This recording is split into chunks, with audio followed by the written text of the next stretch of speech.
மனிதானே மகத்தானவன், மனிதானே மகத்தானவன், மனிதானே மகத்தானவன். அனைவருக்கும் வணக்கம். பதிவுக்கு போறதுக்கு முன்னாடி நம்ம சேனல் சப்ஸ்கிரைப் பண்ணாதவங்க சப்ஸ்கிரைப் பண்ணுங்க. விஜய் அவர்கள் செயற்குழு கூட்டம் கூட்டினாரு. அதை பத்தி அதாவது ஒரு கேள்வி அதிமுக தரப்புல நம்ம எடப்பாடி பழனிசாமி கிட்ட ஒரு கேள்வி கேட்குறாங்க. இந்த மாதிரி விஜய் அவர்கள் சில அதிமுகவை எதிர்த்து அரசியல் செய்யறாரு, இதை பத்தி என்ன உங்களோட நிலைப்பாடு அப்படின்னு கேட்கும்போது அவர் சொல்றாரு, இந்த மாதிரி எதிர்கட்சியா இல்ல புதுசா கட்சி ஆரம்பிச்சவங்க ஏதாவது ஒண்ணு எதிர்கட்சியை விமர்சனம் பண்றது இயல்பு தானே அப்படிங்கிற ஒரு விஷயத்த சொல்றாரு. அவங்க கட்சியை வளர்க்கறதுக்காக எதிர்க்கிறதுல என்ன ஆச்சரியம் இருக்கு, அது ஒரு இயல்பான விஷயம் தானே அப்படின்னு அவர் ஒரு கருத்தை வைக்கிறாரு. அப்போ இந்த இடத்துல இன்னொரு கேள்வி வருது. இப்போ முன்னாள் பாஜக மாநில தலைவர் அண்ணாமலை இருக்கும்போது அப்போ எதிர்கட்சியா 2 கட்சி இருந்துச்சு, ஏடிஎம்கே இருந்துச்சு, திமுகவும் இருந்தது. அப்போ அந்த காலகட்டத்துல அவரோட கட்சியை வளர்க்கறதுக்காக யதார்த்தமான இயல்பு தானே, அது எதிர்க்கிறது ஒன்றும் ஆச்சரியமான விஷயம் இல்லை தானே அப்படின்னு ஏன் இந்த இடத்துல புரிஞ்சிக்கலைங்கிற ஒரு கேள்வி இந்த இடத்துல வருது. இதெல்லாம் தாண்டி இன்னொரு அச்சம், அதாவது திராவிட கட்சிகளை தீவிரமா எதிர்த்தது அண்ணாமலை தான் நம்ம பார்க்கணும். அப்போ இந்த இடத்துல ஏதோ ஒரு அவரால் திராவிட கட்சிகளுக்கு ஏதாவது ஒரு ஆபத்து இருக்கும்னு ஒரு தனிப்பட்ட விதத்துல ஒரு அச்சம் இருக்கிறதுனாலதான் இன்னும் கூட சமூக வலைத்தளத்துல ஏதோ அவருக்கு எதிரான கருத்துகள் நிறைய பேர் கொடுத்துருக்கிறது நம்ம கவனிக்கிறோம். ஆனா இதெல்லாம் தாண்டி சில பொதுவான இது ஒரு எல்லாம் ஒரு இயல்பான கேள்விதான், இது வேற ஒன்றும் இல்லை. இதை தாண்டி இன்னொன்னு, ஓரணியில் திகழ்வோம் அப்படின்னு சொல்லி, ஓரணியில் தமிழ்நாடு அப்படின்னு சொல்லி நம்ம முதல்வர் அவர்கள் ஒரு பயணம் மேற்கொண்டுட்டு இருக்கிறாரு. நிறைய விஷயம் இன்னைக்கு கேள்வி கேட்டுட்டு இருக்காங்க. அதாவது பாருங்களேன், இப்போ ஒரு மக்களுக்கு நல்லது செஞ்சு ஏதாவது ஒண்ணு செஞ்சோம்னா தானா சுற்றுப்பயணம் மேலோட்டமா இருந்தா போதும். ஆனா இன்னைக்கு வீட்டு வரைக்கும், வீட்டு வாசல், அதாவது கதவை தட்டி ஓட்டு கேட்கிற அளவுக்கு இந்த அரசு வந்துருச்சோ அப்படின்ற மாதிரி கேள்விகள் நிறைய பேர் வச்சிட்டு இருக்காங்க.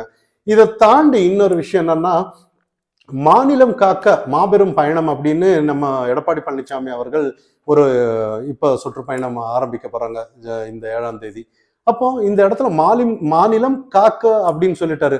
அப்ப மாநிலம் காக்க அப்படின்னு சொல்லும்போது இங்க எதுவுமே மாநிலம் கைமீறி போகுது, ஏதோ ஒரு அந்த அளவுக்கு சட்ட ஒழுங்கு பிரச்சனை, நிறைய பிரச்சனைகள் இருக்குங்கிறது யதார்த்தமான உண்மை. அதை மட்டும்தான் முன்னெடுத்து இவர் போவாரோ பிரச்சாரம் முழுக்க அப்படின்னு நம்ம பார்க்கணும். இதெல்லாம் தாண்டி இன்னைக்கு ஒட்டுமொத்தமே இன்னைக்கு திமுகவுக்கு எதிராக இருக்காங்க. இந்த அரசியல் களம் இன்னைக்கு விஜய் அவர்கள் இப்போ செப்டம்பர் மாசம் ஒரு பயணம் போறாரு. ஒட்டு மொத்தமா இன்னைக்கு திமுகவுக்கு எதிராக போகிறத நம்ம கவனிக்கிறோம். இப்போ இது எடப்பாடி பழனிசாமி அவர்கள், அப்போ அடுத்தது நாம் தமிழர்கள் அங்க மேடை போட்டு எல்லா இடத்துலையும் அவங்க தீவிரமா ஒரு இந்த திமுகவுக்கு எதிராக பிரச்சாரம் பண்றதை நம்ம கவனிக்கிறோம். இப்ப இந்த இடத்துல ஒரு கேள்வி, இப்போ பிஜேபி என்ன செய்ய போறாங்க அப்படிங்கிற ஒரு கேள்வி இந்த இடத்துல இருக்கு. ஏன்னா இது வரைக்கும் ஒன்றும் தெரியல, என்ன பண்றாங்க, சின்ன சின்ன இப்போ சின்ன விஷயம் எல்லாத்துக்கும் ஒரு கண்டனம் தெரிவிக்கிறாங்க, போறாங்க. இதுதான் நம்ம கவனிக்கிறோம். பெரிய லெவல்ல ஏதாவது ஒரு ஆர்ப்பாட்டம் அதுங்கிறது இப்ப, ஏன்னா இப்ப சிலர் சொல்லலாம், இப்ப அதிமுகவோட கூட்டணி இருக்கிறதுனால சேர்ந்து நடத்துறாங்களோ, இப்போ சிவகங்கை அஜித்குமார் வழக்குக்கு போய் நடத்துனாங்க. ஆனா எந்த அளவுக்கு ஒரு பிரதிபலிப்பு காணமே அப்படிங்கிற ஒரு கேள்வி இந்த இடத்துல இருக்கு. இதை தாண்டி இதுக்கு மேல வருவாங்க போல இருக்கு. ஆனா இது வரைக்கும் நம்ம கேட்கிற சில கேள்விகள் தான். ஆனா இன்னொரு விஷயம் பாரு, இன்னைக்கு ஒட்டு மொத்தமா இன்னைக்கு அமீர் அவர்கள் ஒரு பேட்டியில சொல்லியிருந்தாரு, இப்போ நல்லதானே இருக்கு, இப்போ ஆட்சி நீங்களும் டெய்லி ரோட்டு பஸ் எல்லாம் ஓடுது, எல்லாம் போறாங்க வர்றாங்க, எல்லாருக்குமே ஒரு பாதுகாப்பா தானே இருக்கு, சட்ட ஒழுங்குன்னு நீங்க சொல்றீங்க, எல்லாம் இயல்பா தானே இருக்குங்கிற ஒரு விஷயத்த சொல்லியிருந்தாரு. இப்ப இதை தாண்டி இன்னைக்கு நிறைய பேர் அதுக்கு பதில் கொடுத்துட்டு இருக்காங்க. ஜாஃபர் சாதிக் கூட இருந்தாரு, நிறைய அவர் கூட தொடர்புல இருக்கும்போது இவரு ஜாஃபர் சாதிக் மேல நிறைய போதைப்பொருள் வழக்கு நிறைய இருந்தது. இதெல்லாம் இவருக்கு கண்ணுல தெரியலையோ, இதனால அழிஞ்சவங்க, இதனால சீரழிஞ்சவங்க. இதை தாண்டி இன்னைக்கு நிறைய பேர் கேள்வி அவர்கிட்ட கேட்டு இருக்காங்க. இந்த மாதிரி பெண்களுக்கு பாலியல் வன்கொடுமை, சின்ன சின்ன பசங்களுக்கு இன்னும் 80 வயதான பாட்டிங்கள் எல்லாம் இன்னைக்கு தரத்தரமா எடுத்துட்டு போய் கற்பழிக்கிறாங்க. இதை தாண்டி நிறைய ஆரம்ப சுகாதார அரசு மருத்துவமனையில எல்லாம் போதிய மருந்துகள் இல்லை அப்படின்னு சொல்லி போராடுறதும் சட்ட ஒழுங்கு போலீஸ்காரங்க இன்னைக்கு போலீஸ்காரங்க அங்கங்க வீடியோ வைரல் ஆகுது நிறைய. அது பழசா புதுசான்னு யாரும் கண்டுபிடிக்க முடியறது இல்லை. அந்த அளவுக்கு ஒரு ஒரு இடத்துல போய் சாப்பிட்றாங்க, காசு கேட்டேன்னா ஷூ எடுத்து அடிக்கிறாங்க, பஸ்ல சீட் இல்லைங்கும் போது சீட்டுக்காக சண்டை போடுறாங்க. நிறைய இந்த மாதிரி வந்து போலீஸ்க்கு எதிராக நிறைய கருத்துக்கள் இங்க வந்துட்டு இருக்கு.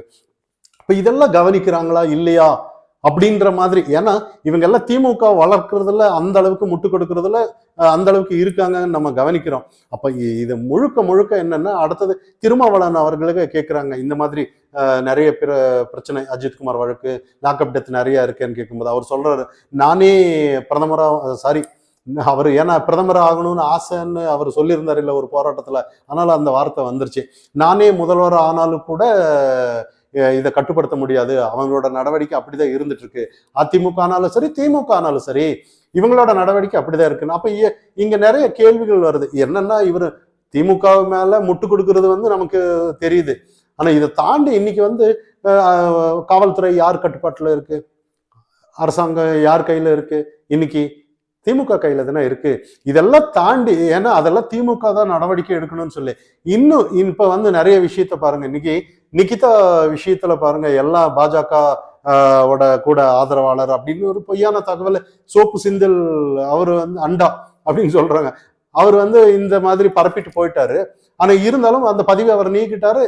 அவர் மேல நடவடிக்கை அந்த அம்மா எடுக்கிறாங்க. ராஜினிங்கிற ஒரு பாஜக ஆதரவாளர், திருவள்ளூர் மாவட்டத்தை சேர்ந்தவங்க, அதுல இருக்கிறது நிகிதா இல்ல நான் தான் அப்படின்னு சொல்லி அதெல்லாம் நீங்க பார்த்திருப்பீங்க. அப்ப இங்க முழுக்க முழுக்க வந்து என்னன்னா அப்படியே நம்ம ஒரு கேள்வி இருக்கு. இப்ப பாஜக தரப்புலதான் இருக்காங்க, அப்ப பாஜகவுக்கு இந்த தமிழகத்துல அந்த அளவுக்கு பவர் இருக்கா அப்படிங்கிற ஒரு கேள்விதான். அப்ப அதை அடக்குறது யார்? அடக்கி இருக்கலாமே. நீங்க பாஜக சொல்லி அப்படி இப்படி நடந்திருக்குன்னு நீங்க சொல்றீங்க, ஏன் நீங்க அதை தடுத்திருக்கலாமே இன்னைக்கு? அப்ப காவல்துறை யார் கட்டுப்பாட்டுல இருக்கு அப்படிங்கிற ஒரு கேள்வி இந்த இடத்துல வருது.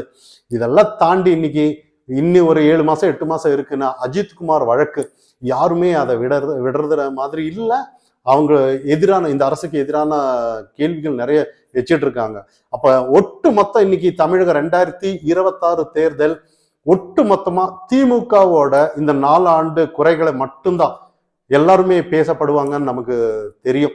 இதை தாண்டி அதை வந்து எப்படி அரசு வந்து இந்த திமுக அரசு எப்படி எதிர்கொள்வாங்க அப்படிங்கிற ஒரு கேள்வி இந்த இடத்துல இருக்கு.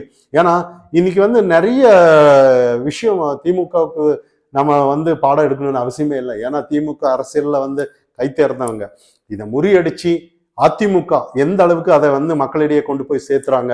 இதை தாண்டி நாம் தமிழர்கள், இதை தாண்டி விஜய் அவர்கள், விஜய் எப்படி வேணும்னாலும் போகலாம். போன பதிவிலே நம்ம போட்டிருந்தோம். ஏன்னா இப்படிதான் கமலஹாசன் ஒரு டைம்ல வந்தாரு, கடைசியில திமுகவில் ஐக்கியமானாருன்று நம்ம பேசியிருந்தோம்.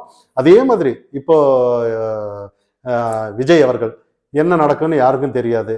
இதை தாண்டி நாம் தமிழர் அவர்கள் வந்து தம்பிகள் நல்ல ஆக்டிவா தான் இருக்காங்க. இன்னைக்கு அஜித்குமார் வழக்குக்கு அவங்கள விட யாரும் இன்னைக்கு குரல் கொடுக்கலன்னு பார்க்கலாம். அங்கங்க உண்மையிலேயே அந்த அளவுக்கு விளாசிட்டு இருக்காங்கன்னு நம்ம சொல்லலாம். இதெல்லாம் தாண்டி இன்னைக்கு வந்து நிறைய மக்கள் இதெல்லாம் இப்படி இருக்கு, அரசியல் போக்குவரத்து எல்லாம் இப்படி இருக்கு, மக்கள் என்ன சிந்தனையில இருக்காங்கிறது தான் முக்கியமா பேசணும். ஏன்னா இந்த அளவுக்கு திமுகவை எதிர்த்து இவங்க எல்லாம் குரல் கொடுக்குறாங்க, ஓகே. இதை தாண்டி எல்லாமே நிறைய மக்கள் டிவியில எல்லாமே, ஏன்னா விவாதம் டிவியில எந்த ஒரு விவாதமானாலும் திமுகவுக்கு எதிராக வர்றதில்லை. அப்போ மக்கள் வந்து கடைசி நேரத்துல, ஏன்னா நம்ம மறதி தமிழக மக்களுக்கு நிறைய இருக்கு. ஏன்னா நேற்று நடந்தது இன்னைக்கு தெரியாது, ஏதோ ஒரு திசை மாற்றம் பண்ணிட்டு போயிடுவாங்க. கடைசி கட்டத்துல ஏதாவது ஒரு காசு கொடுத்து ஏதாவது ஒண்ணு பண்ணி திமுக வந்து ஏதாவது ஒரு சூழ்ச்சியை மேற்கொள்வாங்கன்னு எல்லாத்துக்கும் தெரிஞ்ச விஷயம். திமுகன்னு இல்லை, இன்னைக்கு அரசியல்ல காசு கொடுத்தாதான், ஒரு சாதாரண ஒரு கூட்டம் கூட்டினாலும் கூட காசு இல்லாம எதுவுமே இல்லைதான். அதுக்கு வந்து தமிழக மக்கள் செவி சாய்ப்பாங்களா இல்ல காசு வாங்கிட்டு ஏதாவது ஒண்ணு பண்ணுவாங்களாங்கிறது இன்னைக்கு ஒரு கேள்விக்குறிதான்.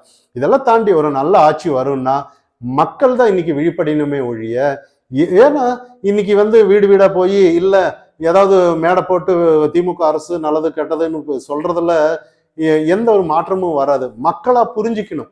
நேரடியா அவங்க கையில இப்ப டிஜிட்டல் உலகம், மொபைல் இல்லையா, எது இல்லையா, டிவி இல்லையா, லைவ் இல்லையா, எல்லாமே இருக்கு. அதை பார்த்து அவங்களுக்கு தெரிஞ்சுக்கிறதுக்கு அறிவு மட்டும் இருந்தா போதும்.